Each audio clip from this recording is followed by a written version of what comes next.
బొంబాయి రవ్వ తీసుకున్నాను, సూజీ రవ్వ. దీన్ని మిక్సీ కూడా వేద్దాం, ఎందుకంటే కొంచెం ఇంకా స్మూత్గా అవుతుంది కాబట్టి మిక్సీ కూడా వేసుకొని పౌడర్ చేసుకోవచ్చు. చూడండి ఫ్రెండ్స్, మనం అయితే రవ్వ వేసుకుందాం. ఇందులో ఒక బౌల్లో తీసుకొచ్చి రవ్వ, మిక్సీ కొట్టిన రవ్వ అని మెజర్మెంట్ మనం దీనికి వేసుకోవచ్చు. ఒక కప్పు షుగర్ అయితే వేసేస్తాను, దీన్ని మిక్సీ కొట్టుకోవాలి.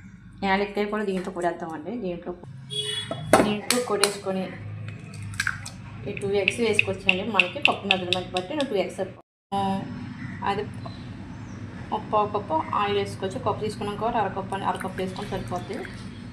అరకప్పు ఆయిల్ వేసేసుకుంటే ఈ మిశ్రమాన్ని మనం మిక్సీ కొడేద్దాం.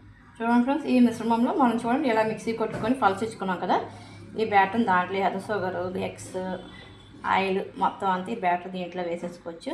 చూడండి, కొంచెం baking powder, main baking powder, baking soda consistency చూసుకొని దాన్ని బట్టి పాలు యాడ్ చేసుకుంటూ కలుపుకోవచ్చు. చూడండి ఫ్రెండ్స్, మన కన్సిస్టెన్సీ ఈ విధంగా. చూడండి ఫ్రెండ్స్, మన బౌల్కి ఆయిల్ రాసుకొని జస్ట్ మనం ఇలా ట్యాప్ చేసేసుకొని మనం ఈ విధంగా బౌల్ అందులో పెట్టుకోవాలంటే మనం ఇంత చేద్దాం. చూడండి ఫ్రెండ్స్, మన కేక్ ఎంత పర్ఫెక్ట్గా బేక్ అయిందో. రవ్వ కేక్ అండి, ఒకసారి ట్రై చేయండి ఫ్రెండ్స్. ఇలాగా ఒక పీస్ కట్ చేద్దాం. ఒక